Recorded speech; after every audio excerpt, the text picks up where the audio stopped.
Today is Tuesday, June 1st. It was known as Black Wall Street before it was destroyed, how the U.S. is mourning and remembering 100 years later. Also, two bills blocked, one in Congress about the January Capitol riot, the other in Texas about voting laws. We'll explain both.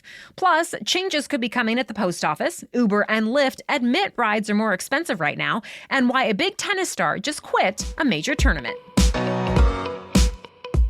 Welcome to The Newsworthy. All the day's news in about 10 minutes. Fast, fair, fun, and on the go.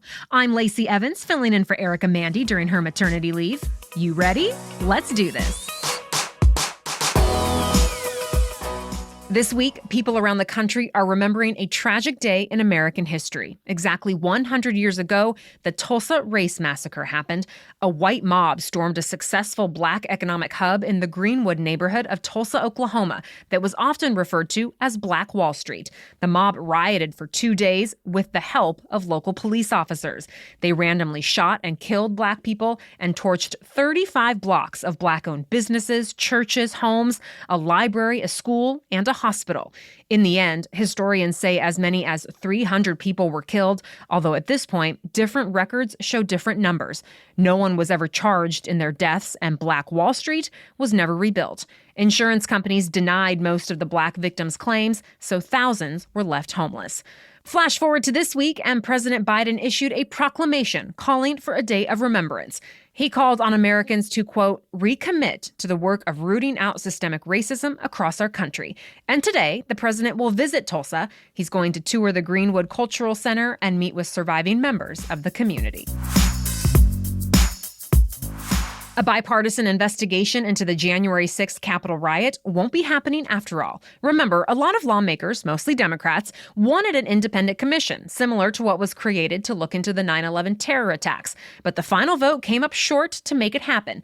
Ahead of the vote, Senate Minority Leader Mitch McConnell urged his Republican colleagues to vote against it.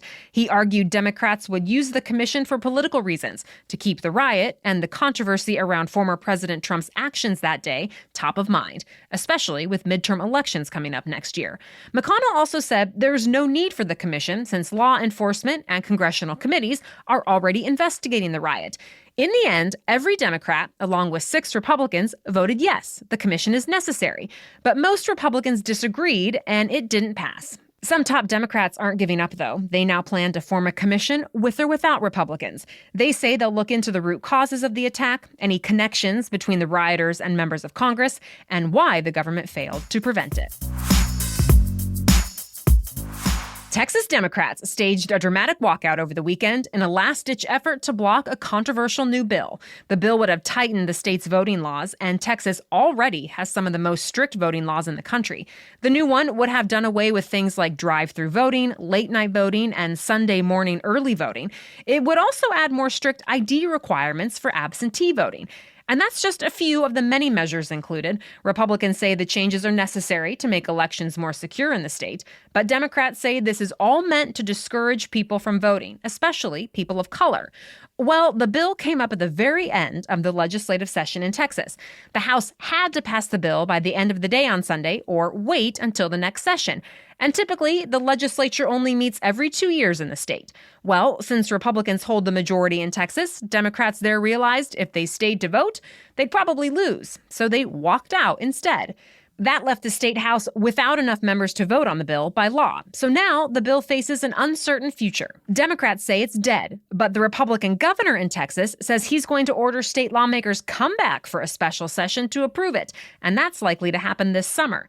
Of course, Texas isn't the only big battleground state trying to tighten voting laws after the last presidential election. Georgia and Florida have also passed new voting restrictions, and lawmakers are looking at similar bills in 48 other states. There's now a manhunt underway for 3 people behind a mass shooting in South Florida. It happened outside a banquet hall in Hialeah, Florida. That's about 30 minutes northwest of Miami, where a rap concert was going on. Police say the shooters pulled up, got out, started shooting randomly into the crowd, then drove off. 2 men in their 20s died, and at least 20 other people were hurt. Officers think it was part of a continuing rivalry between 2 groups. It was also only one in a series of shootings in recent days in the Miami area. Authorities say over 3 days, at least 30 people have been shot in and around the city. China is making an unprecedented change to a long-standing rule. It's now going to let married couples have up to 3 children. You may remember, for decades, China had a policy of only 1 child per family. The idea was it would prevent overpopulation. Well, about 5 years ago, China changed it to 2 children, and now it's 3. So what's changed? Well, last month, new census numbers came out showing China's population growth is slowing. And the existing population is aging so much, the country could have a hard time paying for things like healthcare and retirement if there's not a younger population to support them. Now, the question is whether Chinese families really will have up to 3 children. China is trying to offer incentives for that, too. The Chinese government says it will do things like lower the cost of education and step up housing support. On top of incentives, China says it may also delay retirement ages. Much more news in a moment, but first, your main host, Erica Mandy, is here to talk about this week's sponsor, HelloFresh. Hey, it's Erica here, and I love the taste and feel of a home-cooked meal. But to be honest, I don't always have the know-how or the time to make it happen. And that's where HelloFresh comes in. I love that my husband and I can come together to enjoy cooking together without needing to think about stressful meal planning or extra grocery trips for that one ingredient I'll barely use again. Instead, HelloFresh sends us everything we need for a delicious, nutritious, and unique meal right to our door. It allows us to get a great dinner on the table in just about 30 minutes. And that convenience is even more important now as we start our family. We just recently made beef bulgogi meatballs with roasted carrots, ginger rice, and sriracha crema.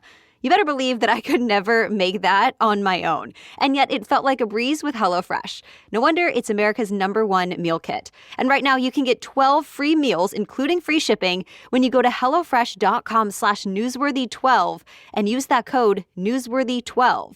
Again, go to HelloFresh.com/newsworthy12 and use code newsworthy12 for 12 free meals, including free shipping. Sending mail may get more expensive soon. The U.S. Postal Service plans to raise prices by nearly 7% across the board later this summer. A first-class stamp would go from 55 cents to 58 cents. Mailing a letter overseas would cost an extra 10 cents. And items businesses tend to mail out, like catalogs and larger envelopes, are set to cost 16 cents more. The Postal Regulatory Commission still has to approve the increases, but if it does sign off, the price hikes will take effect by the end of August. It's all part of a 10-year plan to cut tens of billions of dollars of Postal Service debt. If you've ordered an Uber or Lyft ride recently, you may have noticed something a little different. Longer wait times than usual and higher prices. That's because as the U.S. starts to open up again, the demand for rides is surging while the companies deal with a driver shortage. This means customers are paying more. A recent analysis found the cost of a ride on Uber or Lyft in April was up 40% from a year ago. And some people report recent rides cost more than even their airline tickets. Both ride-sharing companies have promised to spend more money to recruit new drivers with different incentives. And so far, they say those incentives have helped, but that it'll still take some time for the workforce to match the demand. Starting today, Google Photos will have a limit on how many pictures and videos you can upload for free. Users can now only upload up to 15 gigabytes of new photos and videos. After that, you'll have to pay for extra storage. But to be clear, your existing pictures uploaded before today don't count toward the cap. For more space, customers can subscribe to Google One. Then, an extra 100 gigabytes of space will cost $2 per month. Already, more than 1 billion people use Google Photos to store their pictures and videos online. And Google says more than 28 billion new photos and videos are uploaded every week. One of the top tennis tournaments in the world started over the weekend under a cloud of controversy. 4-time Grand Slam champion Naomi Osaka withdrew from the French Open. She revealed she deals with huge waves of anxiety before speaking to the media. This explanation came after Osaka was fined $15,000 for skipping a news conference after her first-round victory. So she quit before the second round and said she'd take a break from all competition for a little while. In tennis, athletes have contracts that say they have to speak to reporters, and it doesn't look like that rule is changing anytime soon. Meanwhile, the world will continue watching two tennis icons who are still in the competition. We're talking about Serena Williams and Roger Federer. They both hold records for the most Grand Slams ever won by their gender. And even though they've both had some time away, they both won their first rounds in this tournament. If you want to watch, you can see the French Open on the Tennis Channel for now, and later rounds, including the championship, will be on NBC. And that's it for the main news today, but now it's time for Trivia Tuesday, when we ask a different trivia question every week. And this week, your main host, Erica Mandy, has prepared a special trivia question for you to celebrate 1,000 episodes of this podcast. Hey, it's Erica, and yes, I cannot believe that as of tomorrow, we'll have published 1,000 episodes of The Newsworthy. Thank you so much to all of you for listening and trusting us to get your news. Before we get into the trivia questions, I do want to take a quick break to thank our sponsor, Noom. Think about everything you've ever learned about getting healthy. It's a lot of information, right? And a lot of times, it's contradictory. There's the old-fashioned food pyramid or different trends that come and go and have questionable research. Well, ditch the diets that don't work and let Noom help you learn not what to eat, but how you eat in general. Noom is based in psychology and teaches you about cravings and, most importantly, building new habits.